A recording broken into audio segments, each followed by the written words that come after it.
अक्सर हम सुनते हैं कि कोई किसी के हाथ से छीन सकता है किंतु किसी के भाग्य से नहीं। मैं सागर मुनि शास्त्री एक कहानी लेकर आप सबके समक्ष उपस्थित हुआ हूं। कोई एक राजा था और उस राजा के एक राजगुरु थे। वो राजगुरु उस राजा के पास बहुत कम आया करते थे, क्योंकि उन राजगुरु का एक स्कूल भी था। वो स्कूल में अपने बच्चों को एक शिक्षा दिया करते थे। एक दिन राजगुरु राजा के पास आए और आकर क्या देखते हैं कि वो राजा बहुत ही चिंतामग्न हुए बैठा हुआ है। राजगुरु ने पूछा कि हे महाराज, आप चिंतातुर हैं, ऐसी क्या बात है? राजा ने कहा, गुरुदेव, मेरी बेटी विवाह के योग्य हो चली है, लेकिन अभी तक इसका कोई वर नहीं मिल रहा है, तो आप इसका कोई टेवा इत्यादि देखें। तो राजगुरु ने कहा कि लाओ। राजगुरु ने उस लड़की का टेवा देखा और ग्रह नक्षत्रों की चाल देखते हुए क्या कहते हैं कि महाराज, आपकी कन्या का जो ग्रह नक्षत्रों की चाल है वो बहुत ही उत्तम है। यह कन्या जिस भी कुल में जाएगी उस कुल का उद्धार हो जाएगा। यदि इस कन्या की शादी राजा के साथ होगी तो वो महाराजा बन जाएगा, महाराजा के साथ होगी तो वो सम्राट बन जाएगा, सम्राट के साथ होगी तो वो चक्रवर्ती सम्राट बन जाएगा। तो इसलिए आप चिंता मत कीजिए। राजा ये बात सुनकर प्रसन्न हो गया। राजगुरु वापिस अपने घर आ जाते हैं। वापिस आने के बाद राजगुरु के मन के अंदर पाप आ गया। उनके मन में विचार आया, क्यों ना इस कन्या का विवाह मेरे साथ हो जाए और मैं राजगुरु से महाराजा बन जाऊं, चक्रवर्ती सम्राट बन जाऊं। अगले दिन राजगुरु पुनः राजा के पास गए और जाकर राजा से कहते हैं कि हे महाराज, आपकी जो कन्या है इसका जो भविष्य है बहुत ही उत्तम है, इसका टेवा जो है बहुत ही अच्छा है, किंतु इसमें एक दोष है।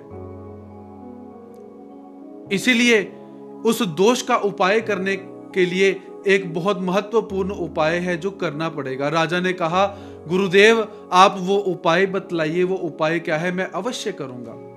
गुरुदेव ने कहा, महाराज सोच लीजिए, वो उपाय आपको अवश्य करना पड़ेगा। यदि आपने वो उपाय नहीं किया तो ये कन्या आपके कुल का भी नाश कर देगी और जिसके साथ इसकी शादी होगी उस कुल का भी नाश हो जाएगा। राजा ने कहा, गुरुदेव, मैं वो उपाय अवश्य करूंगा। गुरु ने कहा कि राजन, तुम एक काम करो, एक बहुत बड़ा सा बक्सा बनवाओ, उस बक्से के अंदर अपनी इस कन्या को डाल दो और हीरे जवाहरात डाल दो, उस बक्से को बंद करके पानी में उसे प्रवाहित कर दो। जिस किसी को भी वो बक्सा प्राप्त हो जाएगा उसी के साथ अपनी लड़की की शादी कर देना। अब पिता करना तो नहीं चाहते थे किंतु करना पड़ा। अपनी कन्या को किसी तरह मनाया कि ऐसा उपाय है।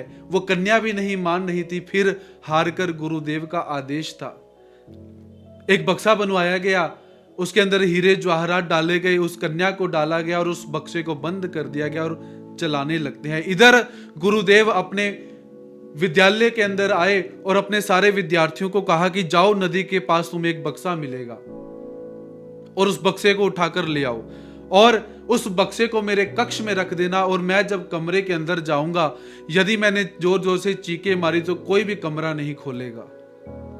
अब गुरु का आदेश प्राप्त करके वो सारे के सारे बच्चे नदी के किनारे पर चले जाते हैं और उस बक्से की प्रतीक्षा करते हैं।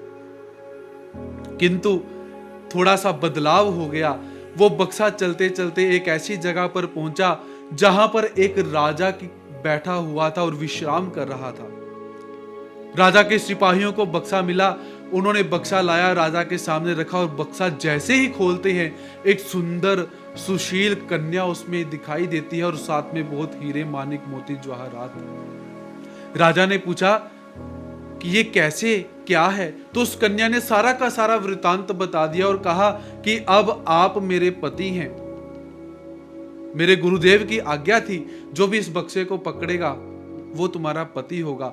तो राजा ने उस कन्या के साथ विवाह कर लिया और वहां पर जो सारे सैनिक इत्यादि थे उन्होंने उस विवाह का आनंद लिया। राजा ने क्या किया, उस बक्से में कुछ डाला, उस बक्से को बंद करके आगे भेज दिया। वो बक्सा जब बच्चों के पास पहुंचा तो बच्चों ने उस बक्से को पकड़ा और अपने गुरुदेव के पास ले गए, कक्ष में रख दिया। अब गुरुदेव जो राज पुरोहित है वो बहुत प्रसन्न है कि आज मुझे कन्या मिलने वाली है, विवाह होने वाला है। कक्ष में गए, बाहर दरवाजा बंद किया और प्रसन्नता के मारे जैसे ही उस बक्से को खोला तो क्या देखते हैं कि अंदर एक भालू है, और बक्से में बंद होने के कारण वो भालू बहुत ही खूंखार हो चुका है, क्रोधित है। उस भालू ने गुरु के ऊपर आक्रमण किया। गुरु ने कहा बचाओ बचाओ बचाओ।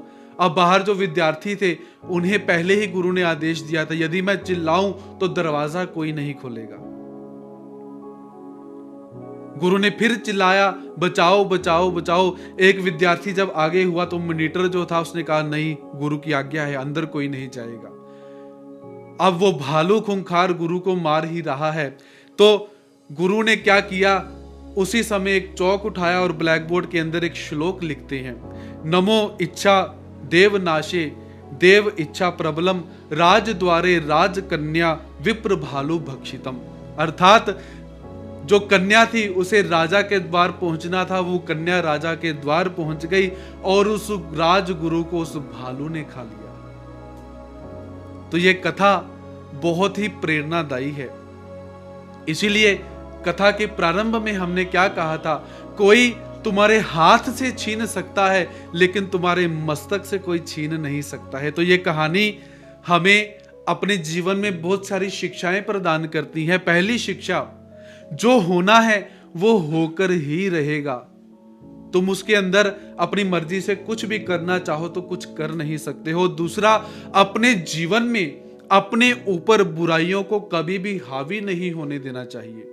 ये बुराइयां जब हमारे ऊपर हावी हो जाएंगी तो हमारा सर्वनाश हो जाएगा। इसलिए बुराइयों को कभी भी अपने ऊपर हावी नहीं होना चाहिए और इन शिक्षाओं के माध्यम से अपने जीवन को आगे बढ़ाने का प्रयास करना चाहिए, अपने जीवन को उन्नत करने का प्रयास करना चाहिए। तो इसी तरह और भी प्रेरक कथाओं को लेकर आप सबके समक्ष उपस्थित होते रहेंगे। सभी हंसते रहिए, मस्त रहिए, अपने जीवन को भी उन्नत कीजिए और अपने परिवार के जीवन को भी उन्नत करते रहिए। जय श्री कृष्ण। दंडवत प्रणाम।